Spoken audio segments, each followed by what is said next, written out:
வணக்கம் மக்களை. இந்த மத்தியான நேரத்தில் உங்களோட சில விஷயங்களை பகிர்ந்துக்கிறதுக்கு பேசுகிறதுக்கும்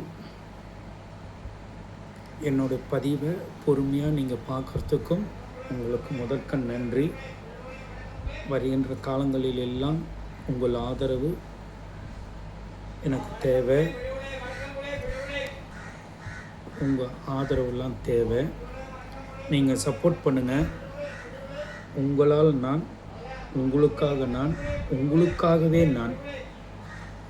என்னடா திடீர்னு குழப்பம் மாதிரி பேசுகிறாங்களான்னு நினைக்காதீங்க. உண்மை அதுதான். ஏன்னா யாராவது ஒருத்தர் நம்மளோட குறைகளை வெளிப்படுத்துவாங்களா?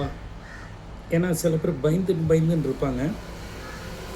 அந்த குறைகளை வெளிப்படுத்துவாங்களா, யார் மூலமா விடிவு கிடைக்கும் அப்படின்னு எதிர்பார்ப்பீங்க. அப்போது ஒரு வீட்டிலும் இருக்கக்கூடிய குரலாக நான் ஒலிக்க உங்களோட துணை எனக்கு தேவை. Come to point. இன்றைக்கி ஒரு செய்தி கேட்டேன். கொஞ்சம் ஆச்சரியமாகவும் கொஞ்சம் அதிசயமாகவும் இருக்குது. என்னென்னா, இளைஞர் அணி மீட்டிங்கில் மரியாதைக்குரிய முன்னாள் முதல்வர் திரு முத்துவேல் கருணாநிதி ஸ்டாலின் அவர்கள் பேசின வார்த்தைக்கு முதல்ல என்னுடைய கண்டனத்தோடு கூடிய நல்ல அறிவுரை. தயவு செஞ்சு கேட்டுங்க. நீங்கள் ஆட்சி மாற்றத்தை நடந்த பிறகு ஒரு முறையும் 5 வருஷம் நீங்கள் பதவியில் இல்லாத போது நீங்கள் சொல்லக்கூடிய வார்த்தைகள் 5 வருஷம் கூட இந்த ஆட்சி நிலைக்காது. அது இப்போ இல்லை.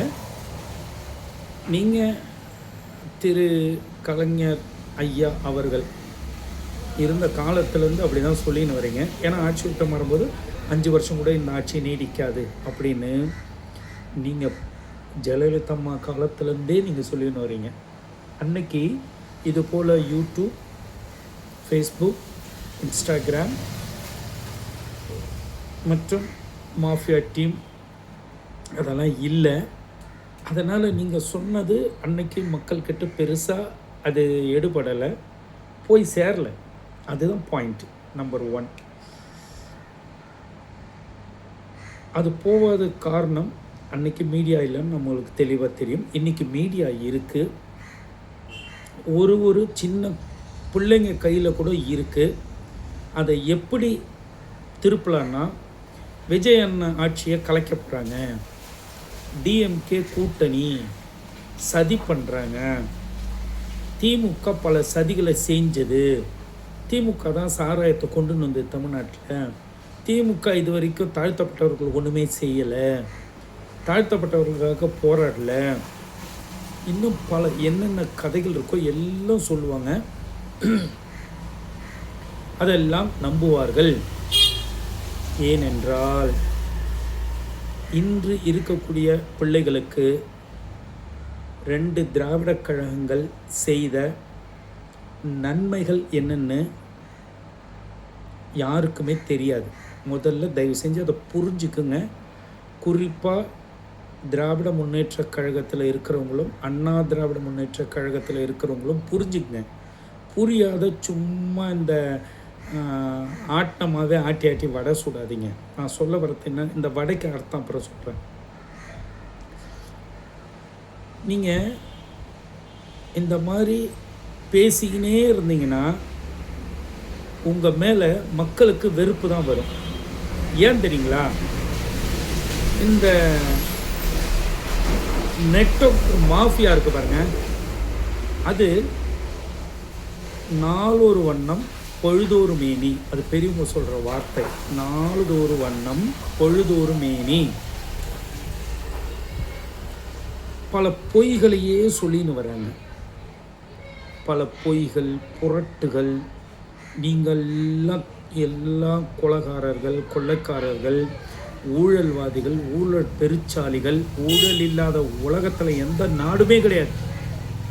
இந்த மாஃபியா டீமு எவ்வளோ அழகாக க்ரியேட் பண்ணுறாங்க பாருங்கள். அழகாக இந்தியாவில் உலகத்தில், இந்தியான்னு ஒரு நாட்டில், தமிழ்நாடுன்னு ஒரு பகுதியில் ஏடிஎம்கே டிஎம்கே மட்டும்தான் ஊழல் பண்ண மாதிரி இவங்க க்ரியேட் பண்ணுறாங்க. புரியுதுங்களா நான் சொல்கிறது என்னென்னு? அதனால் கவனமாக கேளுங்க. உங்களுடைய வாய் ஜாலங்கள் 5 வருஷம் நீங்கள் எது சொன்னாலும் அது உங்களுக்கு நெகட்டிவாக வரும். ஏடிஎம்கே டிஎம்கே 2 பேரும் சேர்த்து தான் சொல்கிறேன். இந்த பதிவு உங்கள் 2 பேருக்கு தான். அதனால் வாய் எதை பேசணும் எதை பேசக்கூடாதுன்னு கவனமாக பேசுங்க. குறிப்பாக உங்கள் மேல் mafia team, network mafia team குறி வச்சிட்டாங்க. அது உலகம் முழுக்க ஸ்ப்ரெட் பண்ணுறாங்க. யாருக்கு துணை போகிறாங்கன்னு உங்களுக்கு தெரியும். அவங்க பேரை நான் சொல்ல விரும்பலை, அது உங்களுடைய இஷ்டம்.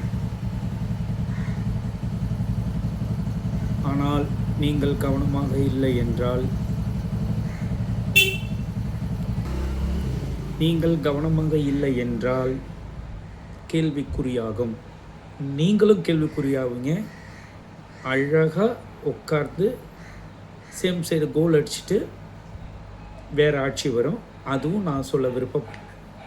பார்த்துங்க, உங்களுடைய இஷ்டம். ஒன்று, அந்த ஆட்டியமாகவே வடை சொல்கிறீங்கன்னு இல்லை, அதுக்கு விஷயத்துக்கு வரேன்.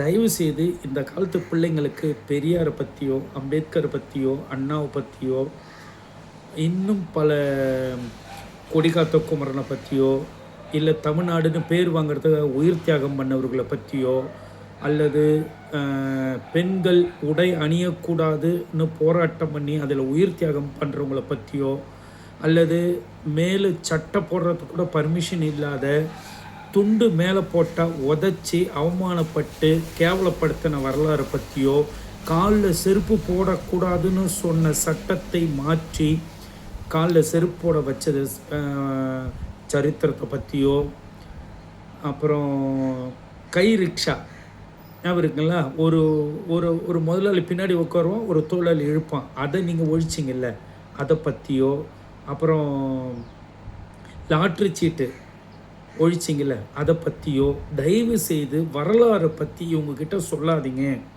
இவங்களுக்கு வரலாறு வேண்டாம். இவங்களுக்கு வேண்டது நல்ல நடனம், நல்ல பாடல்கள், நல்ல மியூசிக்கு, நல்ல டான்ஸ். நடனம் சொல்லிவிட்டு அதில் டான்ஸ், எல்லா டான்ஸும் மிக்சிங். ஓகேவா? இது அதுக்கப்புறம் ஒரு 5 அல்லது ஒரு 50 பஞ்சு டைலாக்கு. அப்புறம் ஒரு அப்படி 50 பேர் கூடி வரும்போது ஒரு அடி டிஷ்யூம் அப்படின்னோன்னா ஒரு 500 கிலோமீட்டருக்கு பறந்து போய் வேணும். அந்த மாதிரி பொய்யான மாய தோற்றத்தை உண்டு பண்ணிங்கன்னா உங்களை நம்புவாங்க வாலிப பிள்ளைங்க. புரியுதுங்களா நான் என்ன சொல்ல வரேன்னு? தயவு செஞ்சு புரிஞ்சுக்குங்க. நீங்கள் இன்னும் ஆட்டி வடை சுட்டு கொடுத்தீங்கன்னா ஐயா இந்த வடை புளிக்குதுன்னு வாங்க. நீங்கள் புதுசாக இந்த மாதிரி டிஃப்ரெண்ட்டாக பண்ணி பாருங்கள். அடிச்சேன்னு வச்சுக்கோங்க, 500 அடி இல்லை 5000 அடி தூரம் போய் விடுவான். அப்படி ஒரு சீனை க்ரியேட் பண்ணுங்களேன். அப்போ என்ன தெரியுமா நடக்கும்? ஐயோ பார்த்தியா, ஒரு அடி 50,000 அடி, இவருன்னு 500 அடி, அவர் 50,000 அடி போய் விழுறான் பாரு அப்படின்னு கை தட்டுவாங்க, என்ஜாய் பண்ணுவாங்க. புரியுதுங்களா? ஏன்னா வாலிப பிள்ளைங்களுக்கு அவர்களோட தாய் தந்தைகள் கஷ்டம் என்ற வார்த்தையும் வரலாறையும் கற்றுக் கொடுக்காதவுடைய ஒரு மிக சிறந்த தலைவேதனையான மனக்கசப்பான உண்மை. வரலாறை கற்றுக் கொடுக்க தாய் தந்தைகள் தவறிவிட்டாங்க. அதனால தான் இன்றைக்கி தமிழ்நாடு இப்படி இருக்குது. புரியுதுங்களா? அதனால் மரியாதைக்குரிய திரு முன்னாள்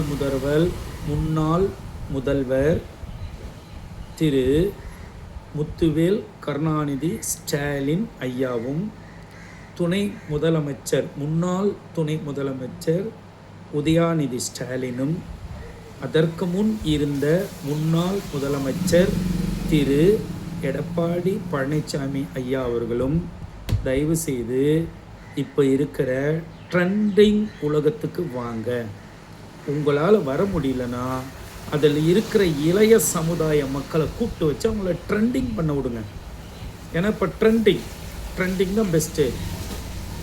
புரியுதுங்களா? முன்னாடிலாம் போயிட்டு பெரியவங்கள ஏய் அப்படின்னா ஒரு அடி விடும், சப்புன்னு விடும். இப்போல்லாம் வந்து எவ்வளோ பெரியவங்கனாலும் கெட்ட வார்த்தை போட்டு பேசுகிறாங்க, எடுத்துட்டு அடிக்கிறாங்க. இதெல்லாம் முன்னாடிலாம் கிடையாது. இப்போது இந்த ட்ரெண்டிங்கில் நடக்குது. ஏய் என்ன கலடு, ஏய் அப்படின்றாங்க. இதெல்லாம் நடக்குது, உண்மை. தயவு செய்து இந்த வாலிப பிள்ளைகளுக்கு ஏற்றது போல் உங்கள் கட்சியை மாற்றி அமைக்க வேண்டும். பின்ன 3வதாக ஒரு தகவல் கேள்விப்பட்டோம். நீங்கள் வந்து பிஜேபி கூட மறைமுக கூட்டணி வச்சு ஏதோ தில்லுமுள்ளு பண்ணுறதா மாணிக்கம் தாகூர், முஸ்லீம் லீக் கட்சி, அப்புறம் சிபிஎம்மில் பேபி சாரா அவங்களோ, அதுக்கப்புறமா திருமாவளவன், இப்படி பல பேர் பல விதமாக அவங்களுடைய சுயலாபத்திற்கோ அல்லது இன்றைய காலகட்டத்துக்கோ இப்படி நீங்கள் பண்ணியிருக்கிறீங்கன்னு சொல்லியிருக்கிறாங்க. அது உண்மையா பொய்யா என்பது உங்களுக்கு தான் தெரியும். உண்மைன்னா அதை செய்யாதீங்க, பொய்யா இருந்தால் அதை பற்றி கவலைப்படாதீங்க, கவனமாக இருங்க. அப்புறம் குறிப்பாக தமிழ்நாடு மக்கள் என்ன எப்படி போனால் உங்களுக்கு என்ன சார்? நீங்கள் ஏன் சார் 5 வருஷத்தில் ஆட்சி கலைன்னு சொல்கிறீங்க? எனக்கு அது கேள்விக்கு விடையே கிடைக்கல சார். சார் எங்களுக்கு தண்ணி வேண்டாம் சார், எங்களுக்கு சாப்பாடு வேண்டாம் சார், எங்களுக்கு கரண்ட்டு வேண்டாம் சார், எங்களுக்கு படிப்பு வேண்டாம் சார், எங்களுக்கு அறிவு வேண்டாம் சார், எங்களுக்கு வீட்டு வாடகை இல்லை சார், எங்களுக்கு கரண்ட்டு பில் இல்லை சார், எங்களுக்கு கேஸு கிடையாது சார், எல்லாமே ஃப்ரீ சார். புரியுதுங்களா?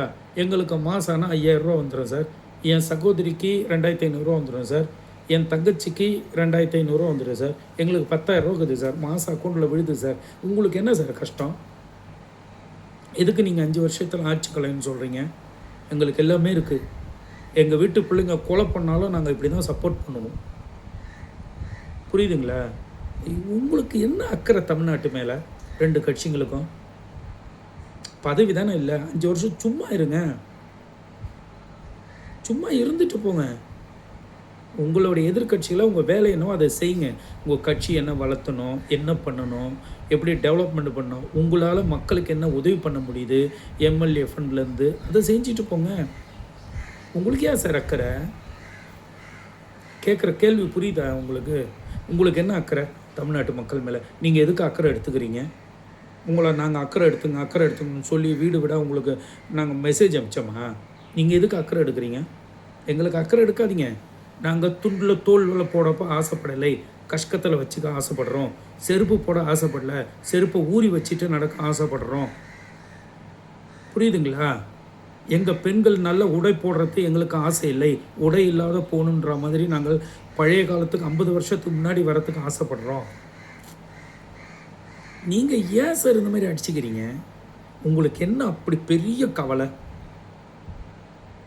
நாங்கள் இப்போ சந்தோஷமாக தான் இருக்கோம், எங்களுக்கு ஒரு குறையும் கிடையாது. எங்கள் வீட்டு பிள்ளைங்களெல்லாம் அப்படியே அழகாக ஒரு வீட்டுக்கு ஒரு அதிகாரிகள்லேருந்து பாதுகாக்கிறாங்க. நாங்கள் எங்கே போகிறோம், என்ன பண்ணுறோம், ஏது பண்ணுறோம் எல்லாம் பார்த்துட்டுருக்குறாங்க. எங்களுக்கு இதுக்கு முன்னாடி நீங்கள் பாதுகாப்பு கொடுத்தீங்களா? பாதுகாப்பு கொடுக்கணும் சும்மா ஒரு மீட்டிங் மட்டும் போட்டு போயிட்டீங்க. இப்போ பாருங்கள், இந்த 20 நாளில் ஏதாவது ஒரு தமிழ்நாட்டில் ஏதாவது ஒரு தப்பு நடந்திருக்கா பாருங்கள். உங்களால் நிரூபிக்க முடியுமா? ஒரு தப்புமே நடக்கலை. நீங்கள் ஏன் குதிக்கிறீங்க? எதுக்கு ஆட்சியை கலக்கணுன்றீங்க? இந்த ஆட்சியை கலைக்கிறதுக்கு உங்களுக்கு என்ன அவ்வளோ ஒரு பதட்டம்? ஏன் அவ்வளோ வெறி? கலைக்காதீங்க, செய்யாதீங்க. உங்கள் வேலையை மட்டும் தயவு செஞ்சு பாருங்கள். 5 வருஷம் வாயை மூடின்னு எதிர்கட்சி வேலையை மட்டும் பாருங்கள். எங்களுடைய தாழ்மையான விண்ணப்பம், சரிங்களா? நாங்கள் எக்கேடு கெட்டு குட்டிச்சவரங்கனாலும் நீங்கள் எங்களுக்காக போராடாதீங்க. எங்களுக்கு இந்த இதெல்லாம் தேவை. நாங்கள் தான் மனப்பூர்வமாக சொல்கிறோமே உங்கள்கிட்ட, எங்களுக்கு இன்னும் தேவை, இதை விட இன்னும் அதிகமாக தேவை. நீங்கள் ஏன் இதெல்லாம் போய் பெருசு பண்ணுறீங்க? தயவு செஞ்சு இனிமேல் 5 வருஷம் ஆட்சி நீடிக்காதுன்னு சொல்லுங்கள். இனி 50 வருஷம் இந்த ஆட்சி தொடரணும்னு சொல்லணும். புரியுதுங்களா? சொல்லணும்னா அவ்வளோதான். அடுத்த பதிவில் வன்மையாக கண்டிப்பேன் நான் உங்களை. திரு ஸ்டாலின் அவர்களையும் திரு எடப்பாடி அவர்களையும் திரு உதயாநிதி ஸ்டாலின் அவர்களெலாம் நான் வன்மையாக கண்டிப்பேன். நான் இந்த மாதிரி சும்மாலாம் பேசாதீங்க, இதெல்லாம் எங்களுக்கெல்லாம் பிடிக்காது. எங்களுக்கு என்ன குறை, நீங்கள் என்ன குறைய கண்டுட்டீங்க? தயவு செஞ்சு இந்த மாதிரிலாம் பேசாதீங்க. உங்கள் கட்சியை நல்லா வளர்க்குறதுக்கு பாருங்கள். எம்எல்ஏலாம் புது புது வாலிப பிள்ளைங்களாம் போடுங்க. வாலிப பிள்ளைங்களுக்கு எப்பவும் போய் நல்ல அறிவுரை சொல்லி எப்படி நடந்துக்கணும், மக்கள்கிட்ட எப்படி அன்பு செலுத்தணும்னு சொல்லி கொடுங்க. சரியா? அடுத்த பதிவில் பார்க்கலாம். தேங்க்யூ.